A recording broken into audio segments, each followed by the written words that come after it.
I'm Nedra Knurk, President of Futura RGV, and I want to welcome all of our candidates, our moderator, J.D. Salinas, who happens to be a former Hidalgo County judge, and all of our viewers out there on FaceTime who are watching this forum as it takes place, and all of you who are watching later on our website, anytime, any place, up until Election Day.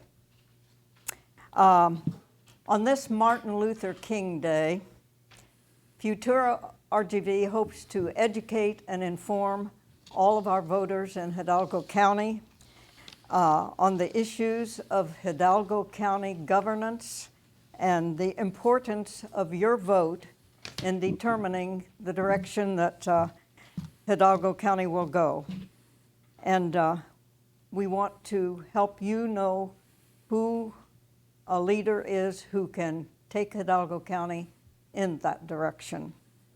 So throughout our nation's history, leaders such as Dr. Martin Luther King and the many servicemen and women who have pledged their loyalty to our country to protect our right to vote, all of them give you the right, the privilege, and the duty to vote. So we hope that after listening to these candidates, you'll have a better idea of how you want to vote. Now, you can watch this anytime on Facebook, futuro.com, or facebook.com/FuturoRGV, or you can watch it on our website, which is also Futuro RGV. And first, I want to thank our sponsors who help make these forums and all of the events that we do possible. And that would be Rhodes Enterprise, AT&T, Sam Garcia Architect, Frost Bank, IBC Bank, Clark Chevrolet, Valley Land Title, Frost Bank, IBC Bank, DHR Health, Rio Bank, L&F Distributors, Ernie Williams, and our in-kind sponsors, Copy Zone, Upper Valley Mail Service, and CSL Productions. And I might mention that CSL Productions, Milo Rodriguez, is the one who is doing the technical stuff of getting this forum recorded. So thank you, Milo. I also want to thank Stephen Wingert and Gabriel Ramirez, Matt Sestadi, Ryan Henry of AIM Media, who own the Brownsville Herald and the Monitor newspapers, and they have been helping us get these forums to you, the voters. So thank you for your technical expertise and your facilities.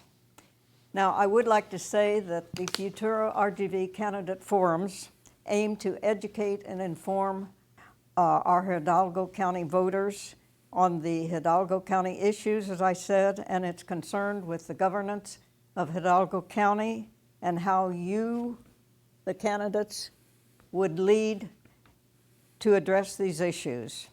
It is not concerned with personality, and of course the mic will be muted if those standards are not met.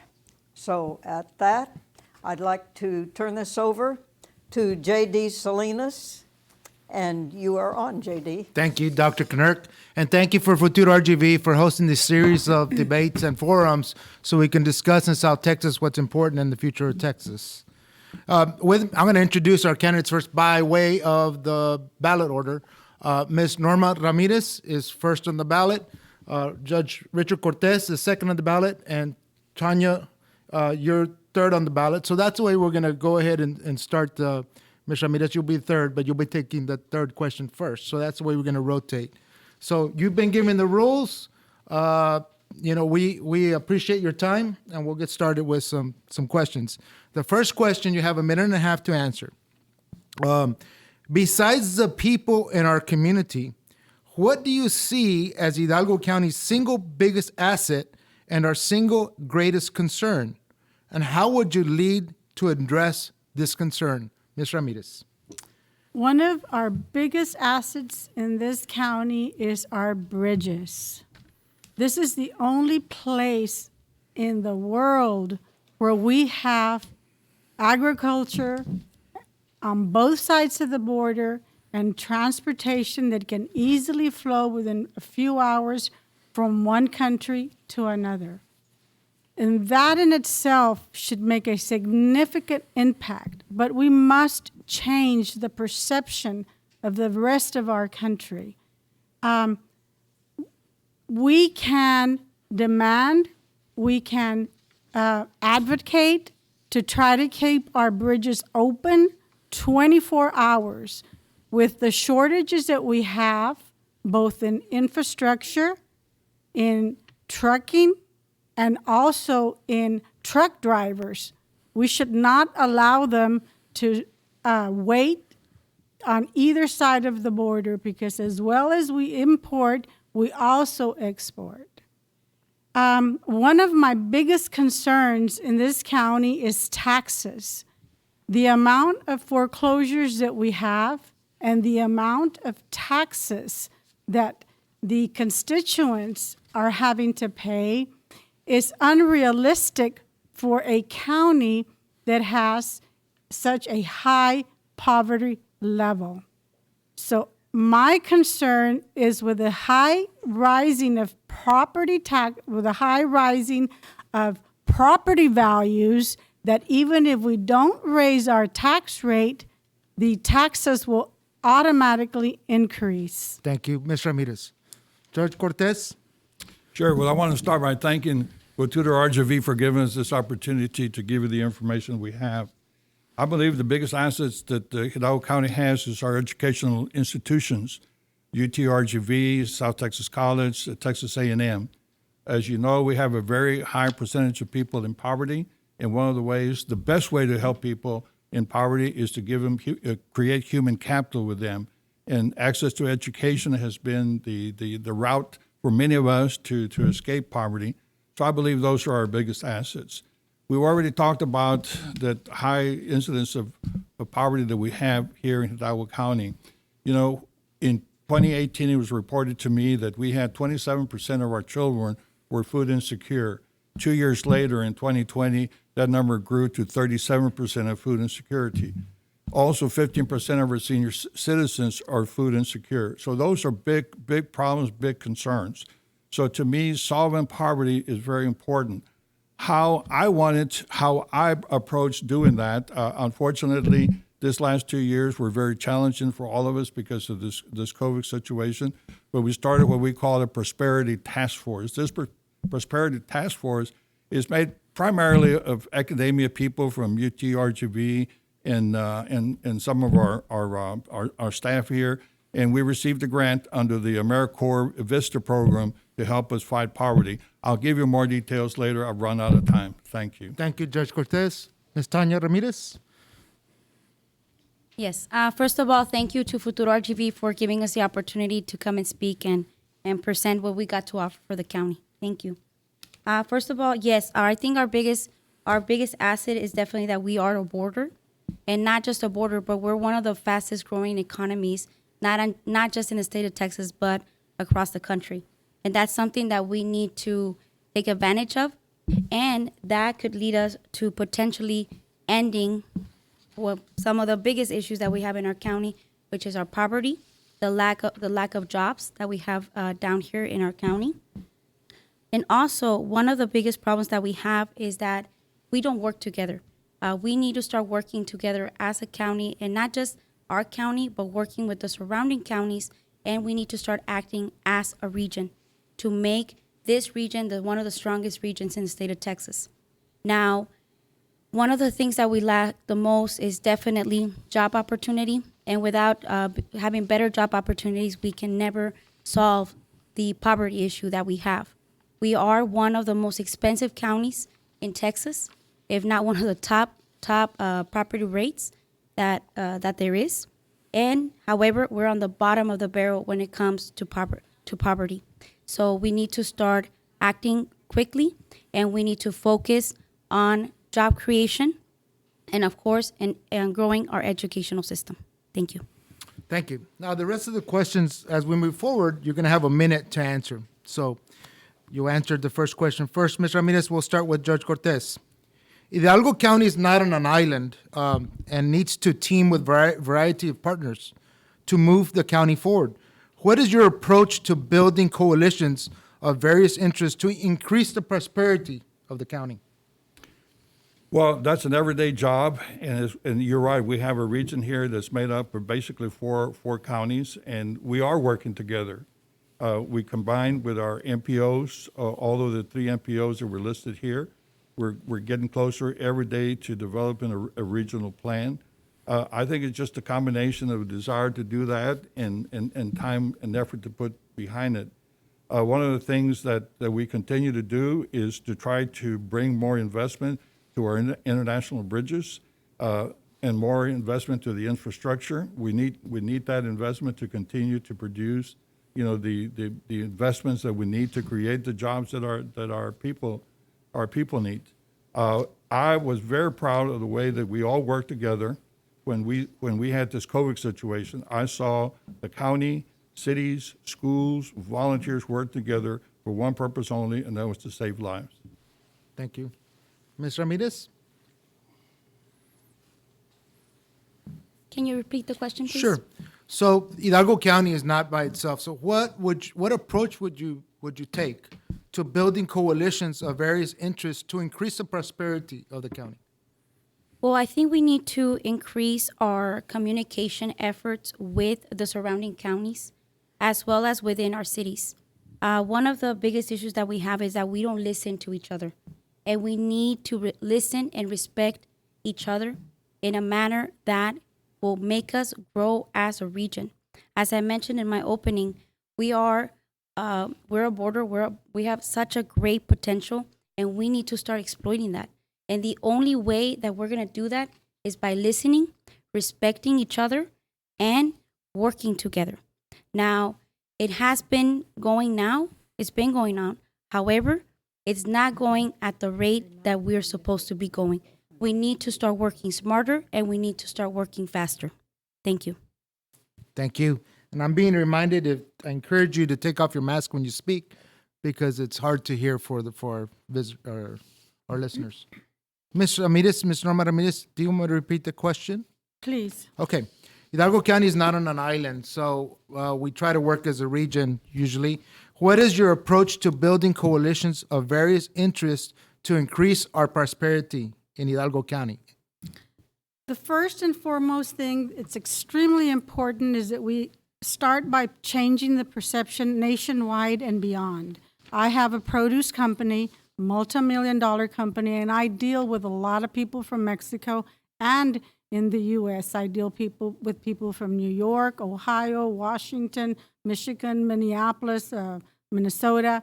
And many of them, when they come to visit us, are astounded because all they see is the bad publicity that they see on the media.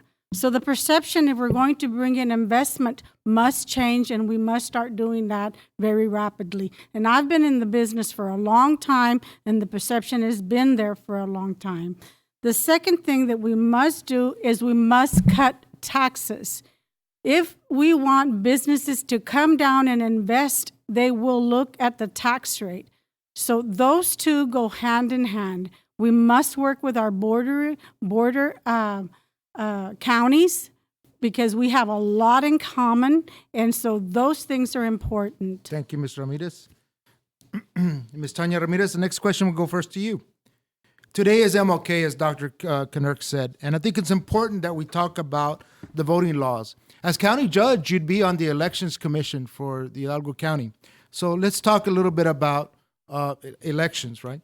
The new Texas law allows elections administrators to contact the voters to cure what they call problems with absentee ballots requests and absentee ballots. As you know, more than 50% of the mail-in ballots that are being sent in today, they have an issue of one way or another because of Senator Hughes' Senate bill that just passed. What steps would you take to ensure that the elections office does contact these voters and that our voters' actual vote is counted? Ms. Ramirez? Yes, well, I agree with some of the changes that have been done with this new law. I think that we need to be a lot more careful with our voting procedures here in our county.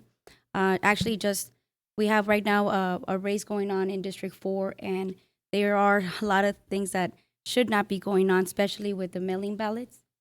And we have this culture down here of people, one, not wanting to vote. And the problem is not just the absentee votings, but it's also the people here that need to come out and vote. So we need to become a better government when it comes with encouraging people to go out and vote and making them feel safe. Now, here it's like about buying a vote, going here, going there, going to a door with mailing ballots. That's ridiculous. We need to start working together to stop all of that and make the people's voice count and make our election process fair. Thank you, Mr. Ramirez. Ms. Norma Ramirez, we'll come to you now.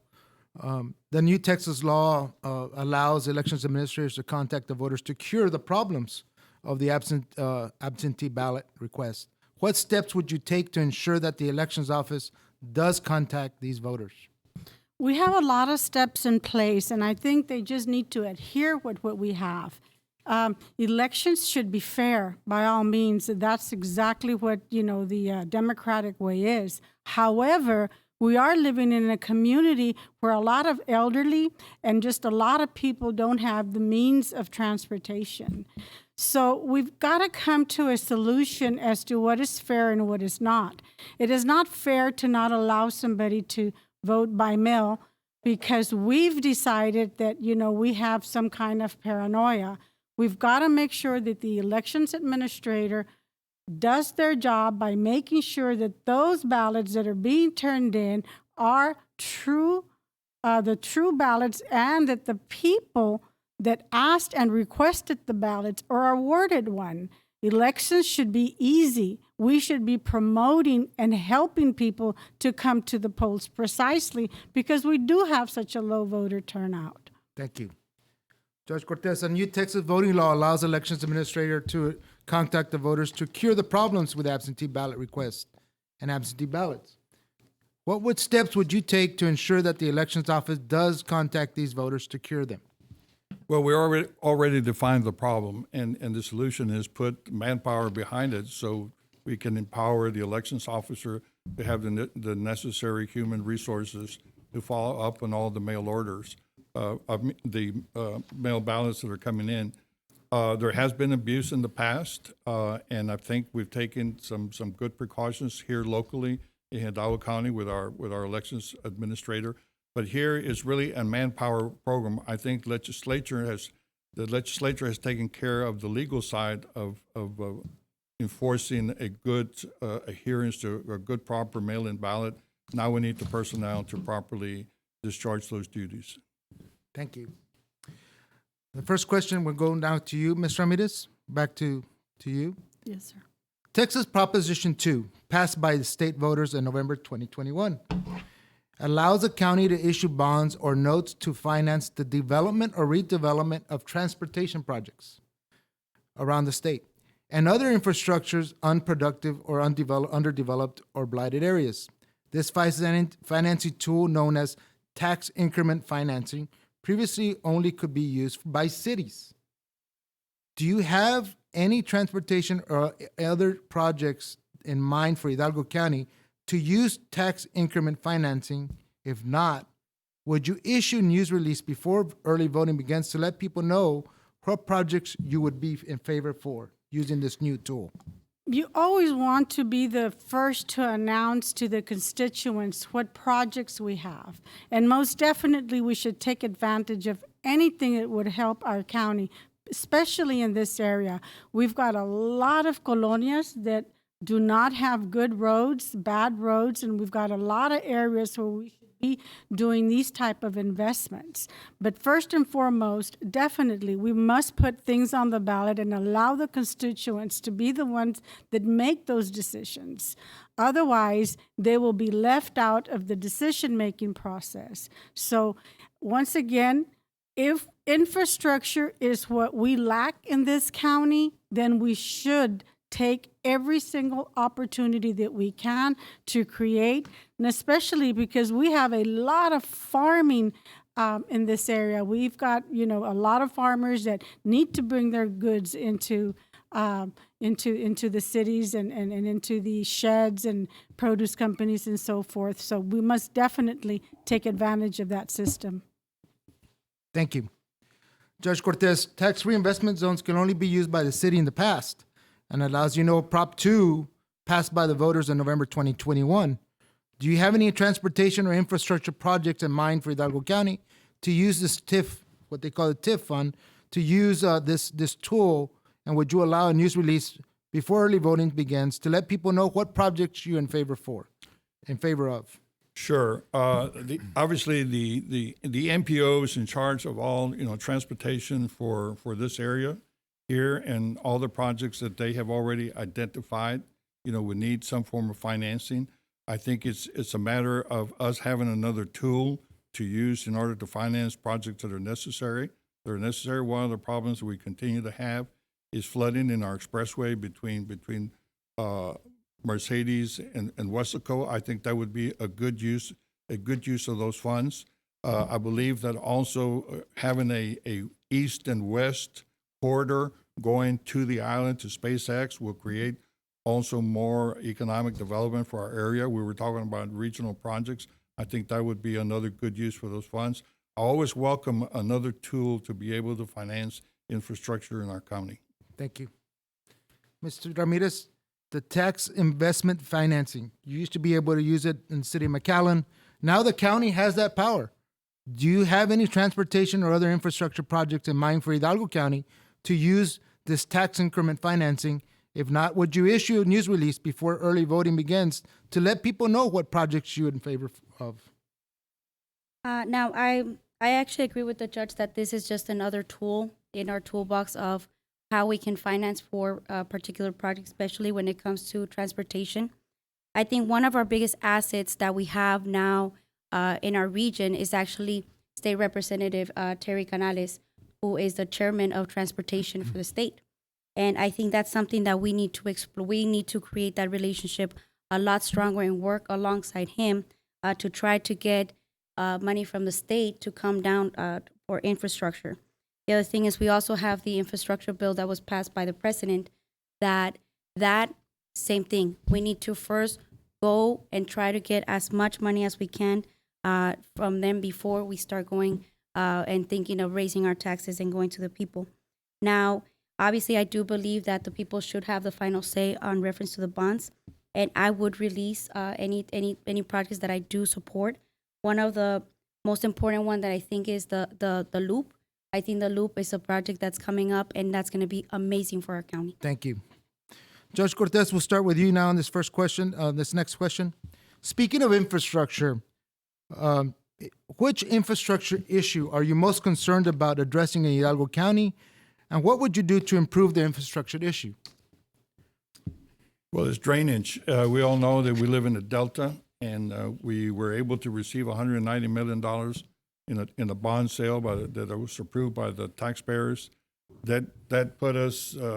We were able to finance about 37 projects more, but it's only the beginning of a lot of work that needs to be done. So I would say that the number one use for all of our funds that are available would go to drainage. Some of the ARFA funds that we received are being allocated to drainage. That is going to be followed by our road system, as you can't have economic development if people can't get to you. So our roadways will be also equally as important. Okay, thank you. Ms. Tanya Ramirez, what infrastructure issues are most concerned about in addressing Hidalgo County? What would you do to improve the infrastructure issue? Yes, definitely it would be the drainage. We have a very old drainage here in the county. Back in 2018, there was a referendum to cover over 30 drainage projects. That was a good step. However, since only a handful of those projects have been completed, and unfortunately, it's only a couple more that have even yet to be started. So one of the problems that we have is why are we taking so long to get these projects completed? Why can't we move quicker? We need to have more strict oversight and have a more aggressive approach on how to complete these projects. Drainage is the number one issue in our county, and it has been for over 50 years. We need to start working smarter and faster, and we need to build more and better partnerships with our cities and our schools, because we represent our people, not the special interests of the few. So we need to focus on drainage and getting those projects completed. Thank you. Ms. Norma Ramirez, which infrastructure issue are you most concerned about in addressing Hidalgo County? And what would you do to improve the infrastructure issue?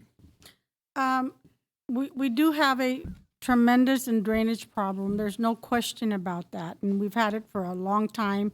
And yes, it's been an issue that's been slow to be addressed. But the other thing that we need to also continue to push is those bridges.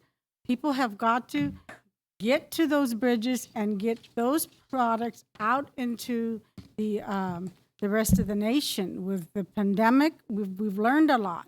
We've learned of shortages. So with infrastructure possibilities, we must make sure that any projects that we do, we address those issues so that we can have trucks coming in and trucks coming out of Mexico and going into Mexico, because the amount of goods and the amount of money that's being that goes between both countries, to include Canada, is far in the billions. Thank you. Thank you. Ms. Tanya Ramirez, I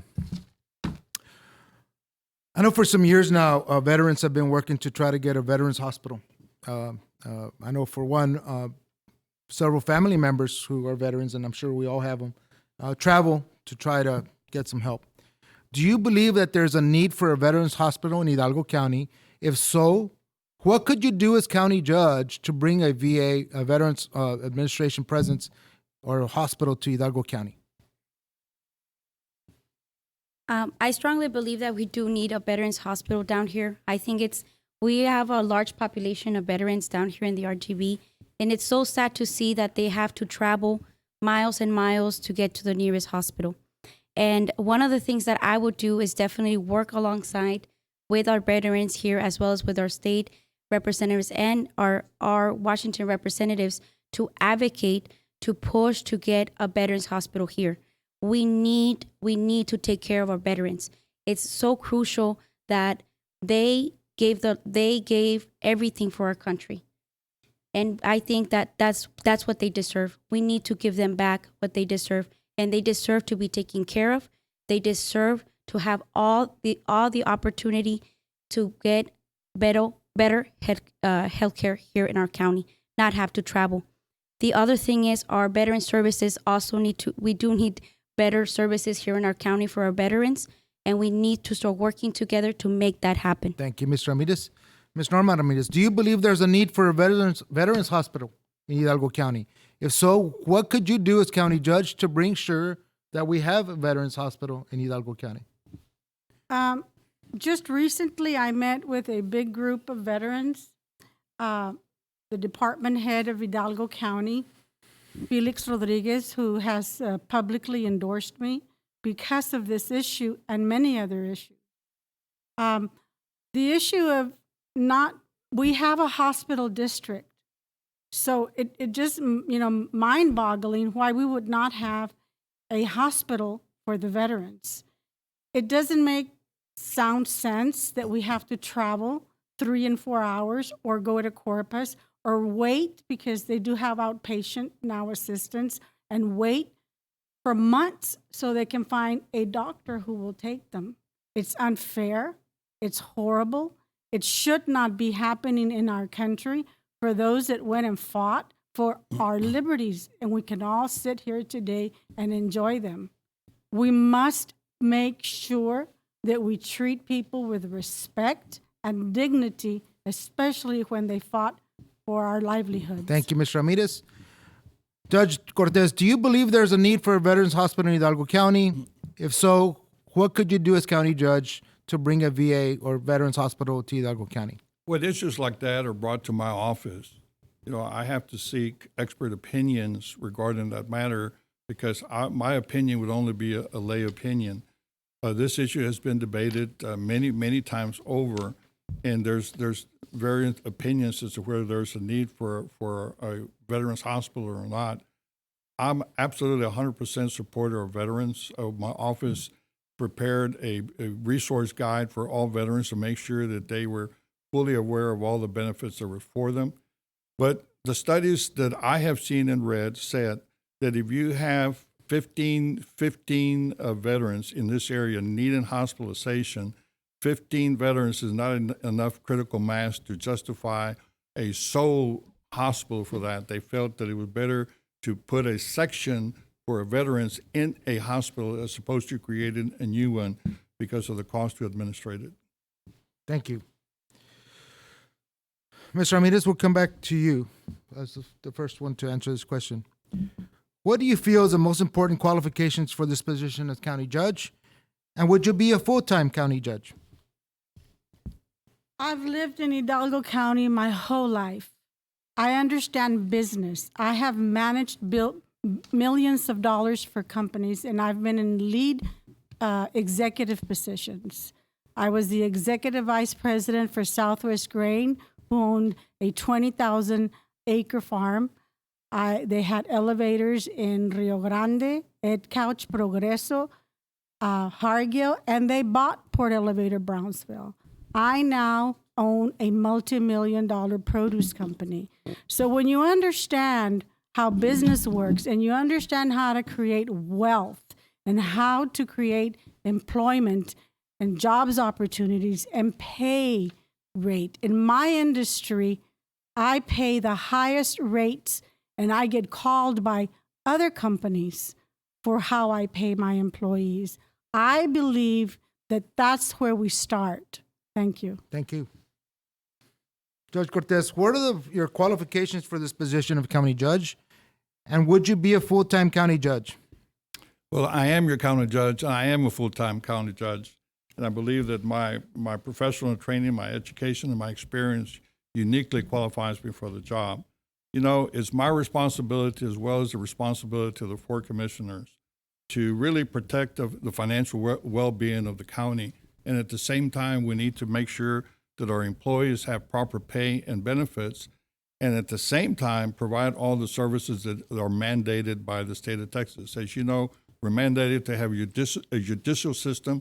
We're mandated to have a jail. We're mandated to have law enforcement. We're mandated to have an emergency management, all of those facilities. So that requires financing for those things. So a big part of my job is really controlling the budget and making sure that we take care of employees with the right benefits, take care of all of our different departments like the jail, the courthouse, et cetera. And I think that my training as someone that has 2 professional designations in the area of finances and accounting is uniquely qualified to do the job, and I've done the job for 3 years. Thank you. Mr. Ramirez, what are your qualifications for the position of county judge? And would you be a full-time county judge?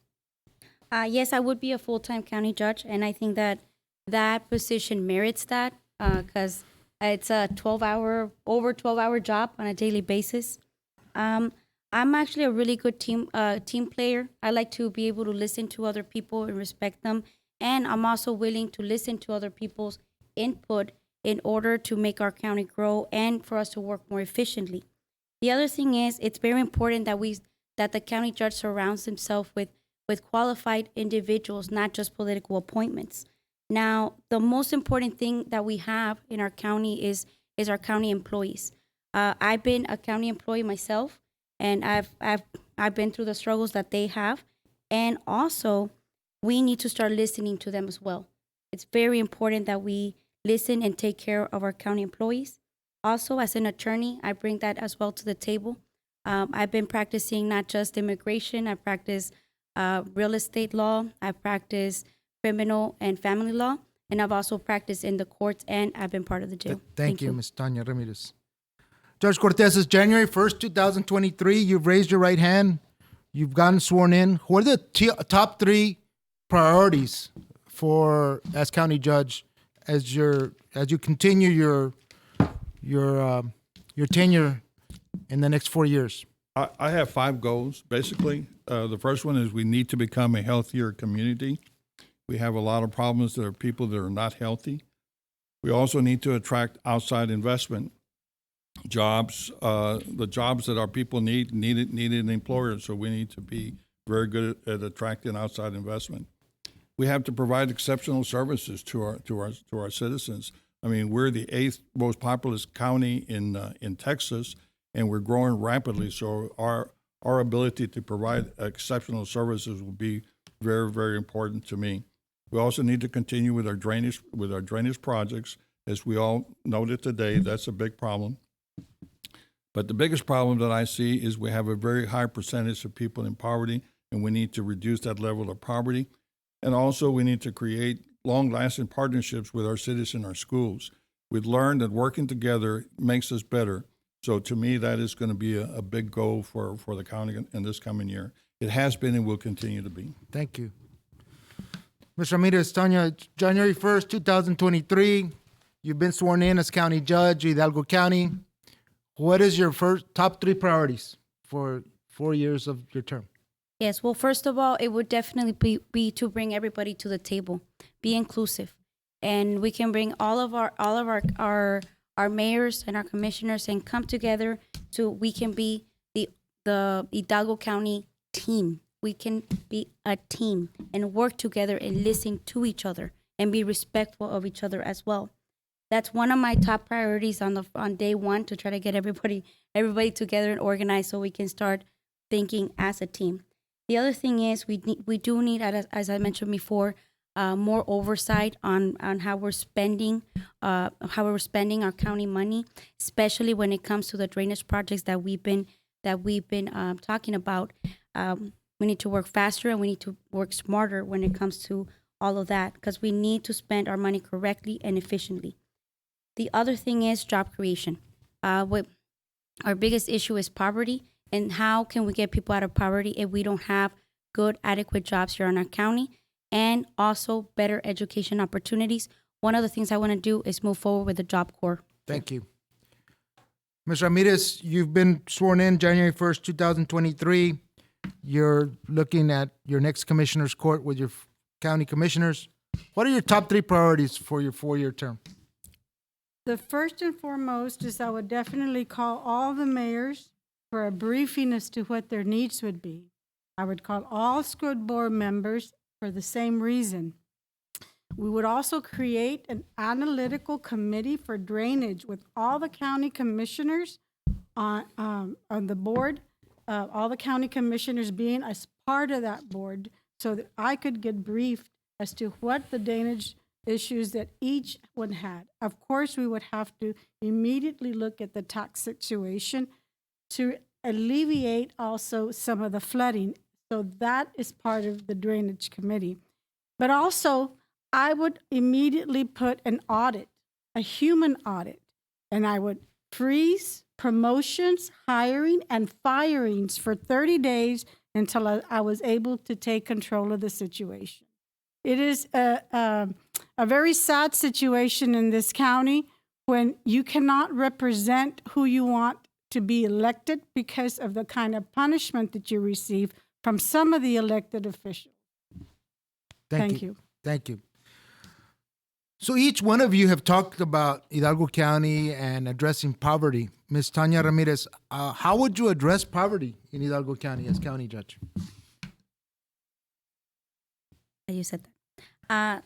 So poverty, one of the things that I got a little cut off on the last question was the Job Corps. And that's something that we need to start moving forward. We don't have any of that here in our county. The nearest location that we have for that is Laredo, and I believe the other one's in Houston. And we need to start moving forward in making sure that we provide people with the right training. Now, sometimes, yes, we do need to also focus on education, but sometimes that's not the route for a lot of our people.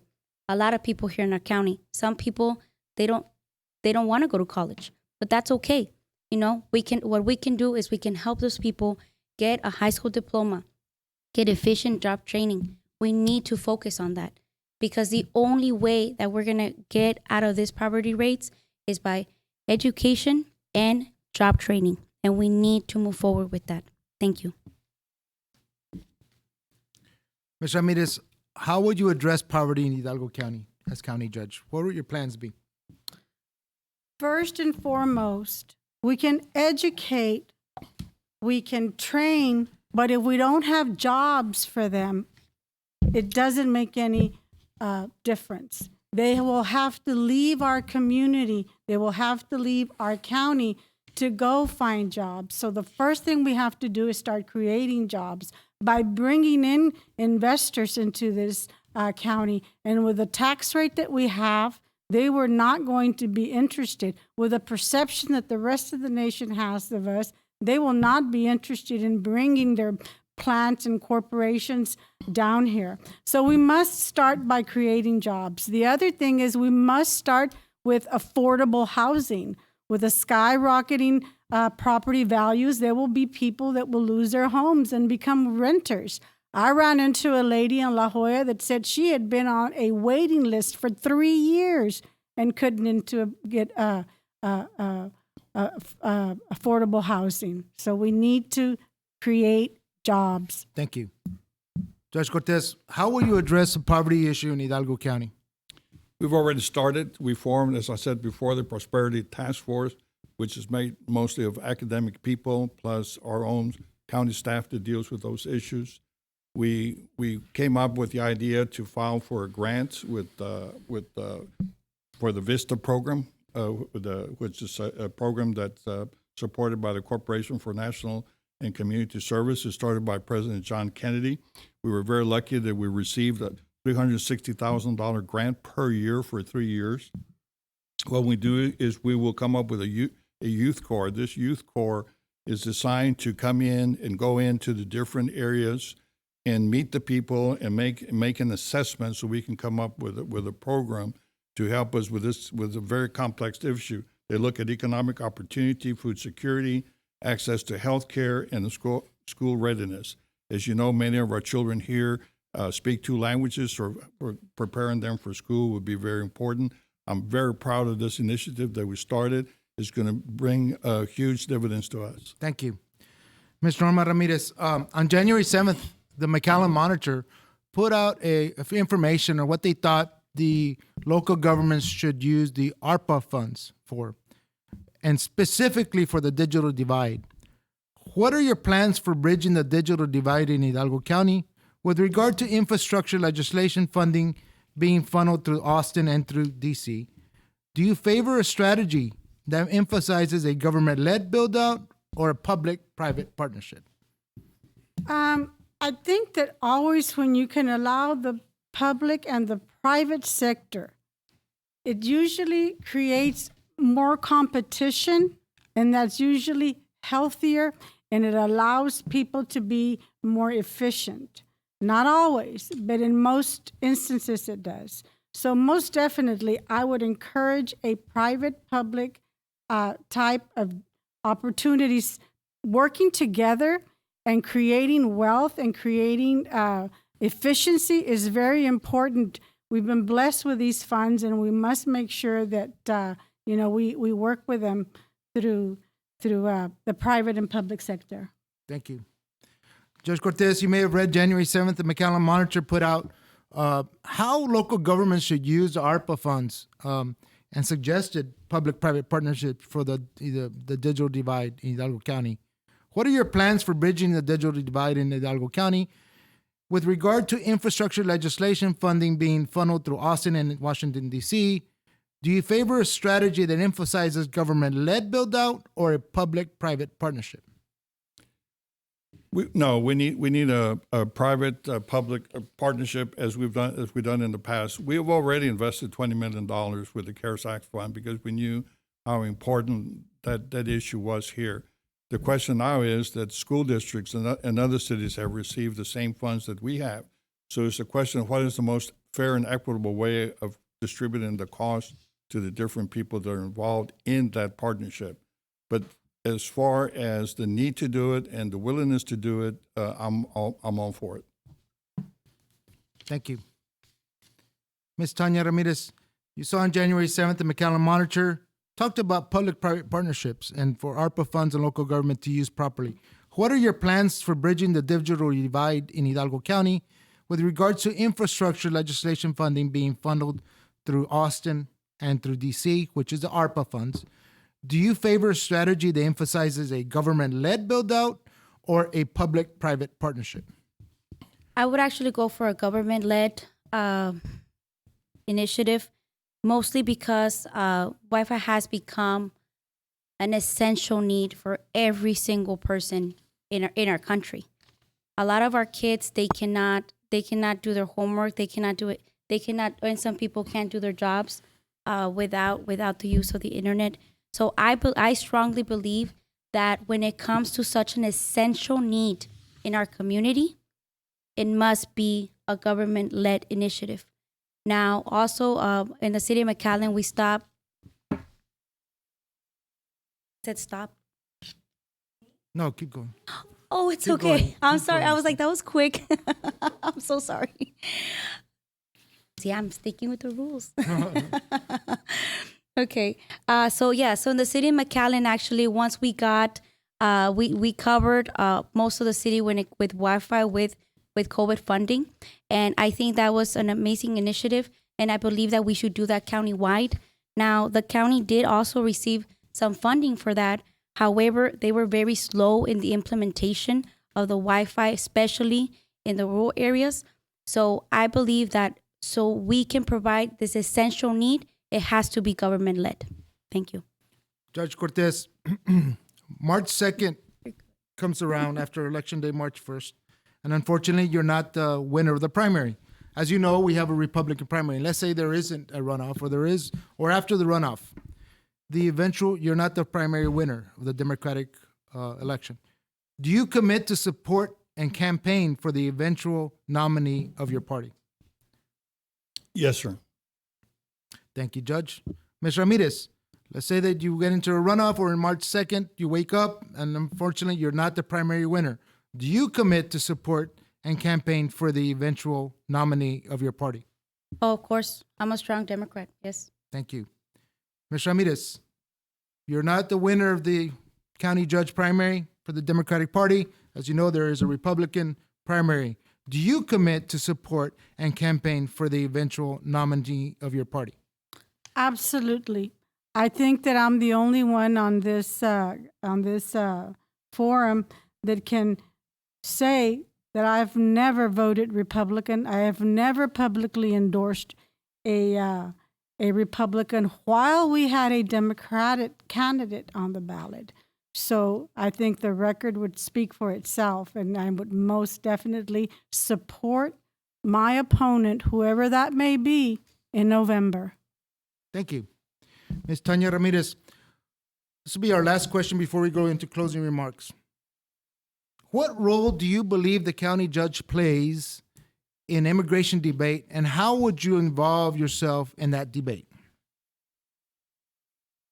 Oh, well, I got a lot of experience with that because of working with the city of McAllen. We had to deal with the movement of people throughout this last couple of years that we've been dealing with this issue. Now, as we've said before, immigration issues, those are federal issues. They're not they're not city or county issues. However, what we can do is to keep our community safe. And I believe that once we kind of get over this wave that's coming, all we can do is literally just keep our community safe. Thank you. And help with transportation and the movement of people.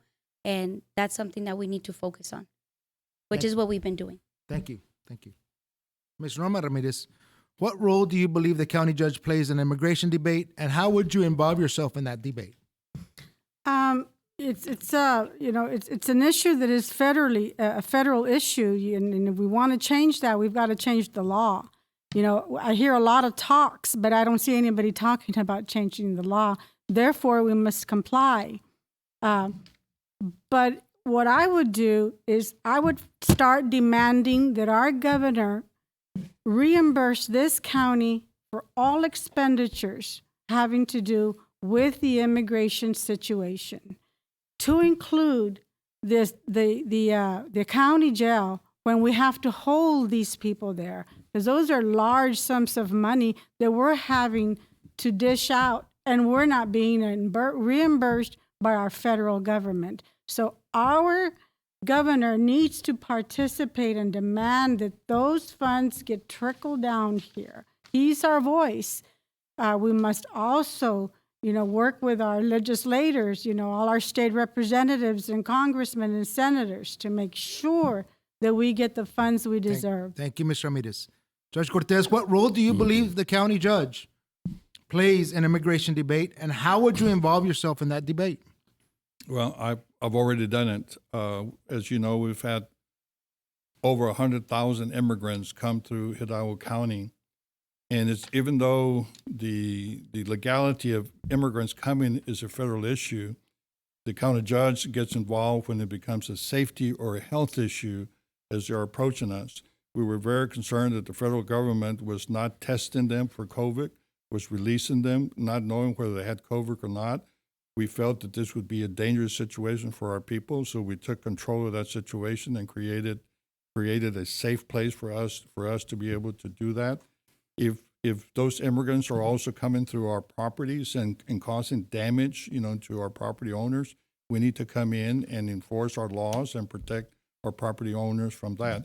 So I think the role probably will be a health issue or a safety issue on the immigration situation here. Thank you, Judge. That was the last question of our forum this evening. We'll start with a minute each for closing remarks. Ms. Norma Ramirez, we'll start with you. I am a lifelong resident of Hidalgo County, and starting with my own family, I have experienced the needs of our people. As a single parent, I had to overcome many barriers to provide for my two sons, one of which had special needs. On a daily basis, I had to struggle to acquire the funds to continue to pay for his medical bills. And I see so many of our Hidalgo County residents facing the same challenges. It is with these humble beginnings that pushed me into becoming a business owner of a multi-million-dollar company. I am the only one that's sitting today in this forum that has actually run a large corporation and understands how to make wealth, how to create jobs, and understands how the economy works. I understand agriculture business, I understand economy, I understand transportation, and I am humbly asking for you to support me in this endeavor. Thank you. Thank you, Ms. Ramirez. Judge Cortez, 1 minute for your final remarks. Closing remarks, please. Managing the affairs of the county with all the mandates that the state requires us to do is a complex situation. We are the 8th most populous county in the state of Texas, and we're growing very fast. Nobody likes to pay taxes. I'm a taxpayer. I don't like to pay taxes.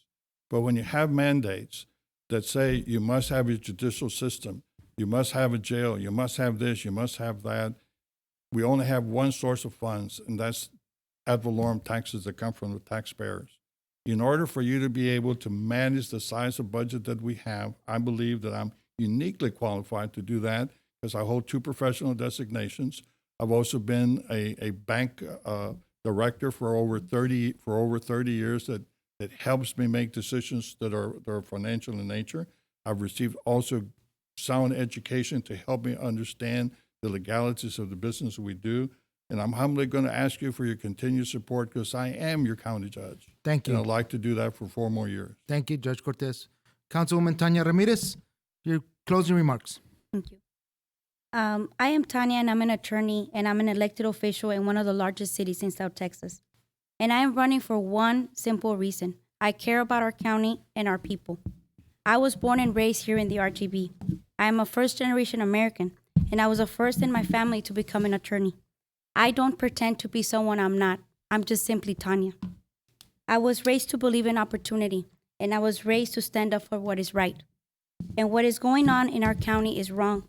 We are one of the largest counties in Texas, yet we are one of the poorest. And at the same time, we're one of the most expensive. I pledge to bring energy, transparency, and innovation to our county. I strongly believe that by working together, we can solve our county issues. because experience does matter. But we are public servants, and the people matter more. And we need to treat people with respect and get more involved if we want our county to succeed. Thank you, and I humbly ask for your vote. Thank you. Thank you, Ms. Ramirez.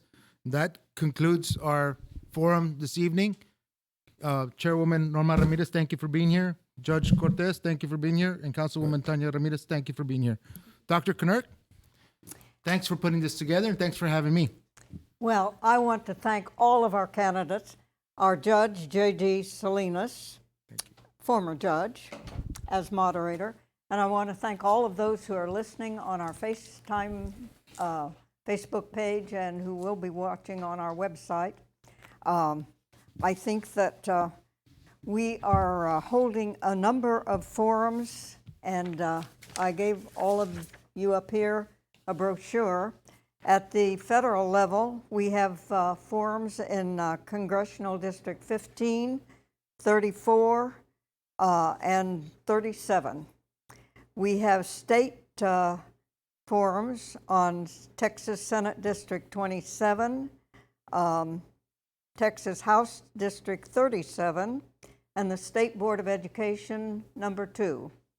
And we have county forums on the county judge, the county DA, and our Hidalgo County commissioners in districts 2 and 4, and also the Hidalgo County party chairs. All of these are for Republican and Democrat candidates.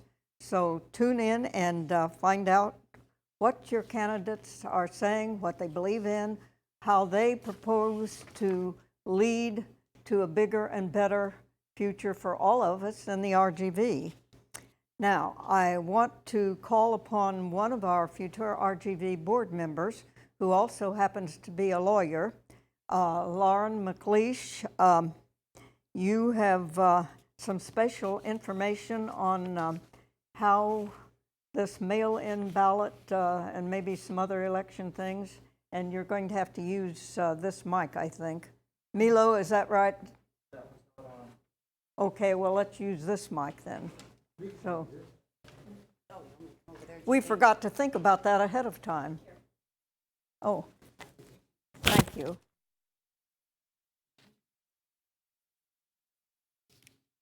Thank you, Nedra. First of all, the last day to register to vote is coming up very soon. It will be January 31st, 2022. You also will be getting a new voter registration certificate in the mail. My understanding from talking to the elections administrator is that they will be put in the mail very soon. Please contact the county elections administrator either by email or by phone or on their website, and it will tell you if you are registered to vote or if you will need to register.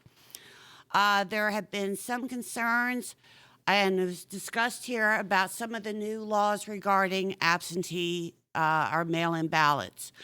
There have been some new rules put in place. But first of all, the last day to request an absentee ballot is February 18th, 2022. So if you know that you are going to be out of the county on election day and during early voting, if you are sick or disabled, expected to give birth within 3 weeks before or after election day, are 65 years of age or older on election day, or are confined in jail or involuntary civil commitment, you are eligible to to vote by mail. The ballots need to be returned no later than Thursday, March 3rd, 2022, only if they have been postmarked by 7 o'clock on March 1st, 2022, which is election day. I would highly recommend that no one wait that late to get your ballot in.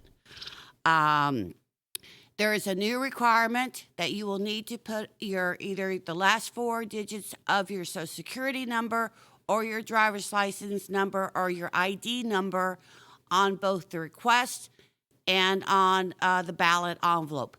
Do not forget to do that, or hopefully you will get a call saying to cure that. It would be something that could be cured, but you may not get it depending on how many ballots come in at the very last minute and how overworked the county may be.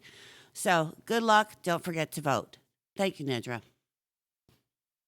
Well, our message tonight really is be informed, be an informed voter, and exercise your duty. Exercise your right and exercise your privilege to make a stronger nation, a stronger democracy for us all. And with that, I thank you for being here with us tonight, and good night.